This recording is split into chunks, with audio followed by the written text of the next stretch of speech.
Although there is nothing that would make me happier than being able to share my experiences to help other people, I am terrified of public speaking. When I was younger, I would not have thought twice about speaking or performing in front of a large group of people. I was a very outgoing, confident, and fearless kid, but over the past few years, I lost that side of myself. The changes I experienced in my outlook on life and perception of myself definitely did not happen overnight. Although I cannot quite pinpoint when myself exhausted, I refused to accept how I was feeling and reach out for help because I felt as though my problems were not real.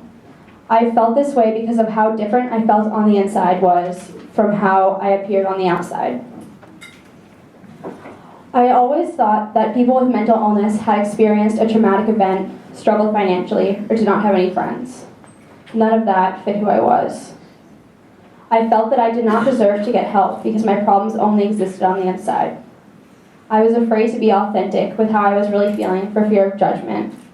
I was scared that people would not take me seriously.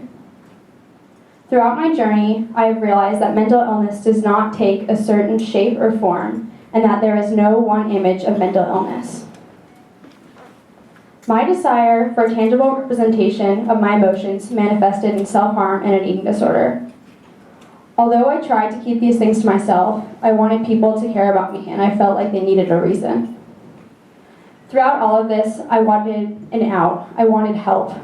But I did not want to leave the comfort. Relationships and successes I have experienced while being myself outweigh the rejection and pain along the way. The thing about being yourself is that you do not have to fit a certain mold. As long as it is real, it is enough. Third, I do not always need to be in control. I have learned to trust that everything happens for a reason, and that I am not given any challenges that I cannot overcome. I have realized that although not everything is good, something good comes out of everything. Fourth, the importance of family. My family is my biggest support, and they are my #1 fans. No matter what, they love and accept me for who I truly am. Lastly, I am me. I am loved and cared about simply because I'm myself. There is not and will never be anyone else like me who can make the same impact that I do. Thank you.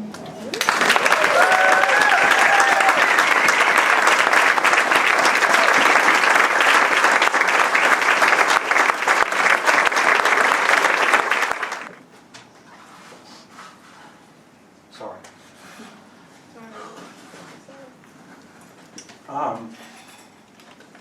It's been a long journey, and when Olivia left, she was gone a year, and after she was gone a couple of months, not even a couple of months, we were going through stuff, and we were notified by the school that she actually won an award. She was published for a short story she had wrote. And after she left, we found it, and she just said I could read it. It's called The Swimmer, and I want to share it with everybody. Long brown hair.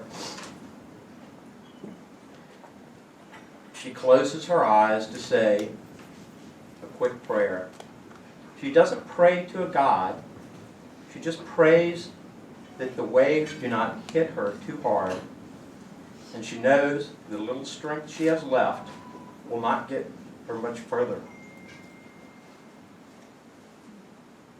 All she asks is that a greater being will send her a boat with someone who cares.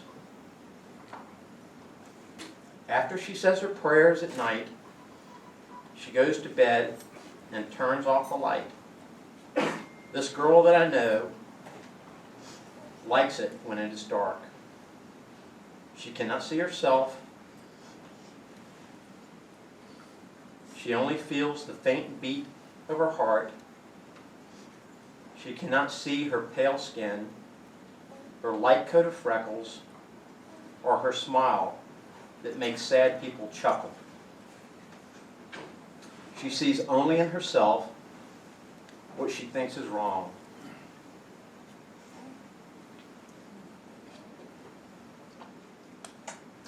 and she tends to believe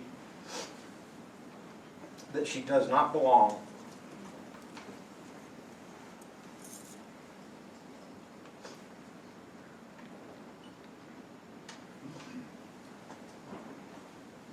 There's a twist to this story.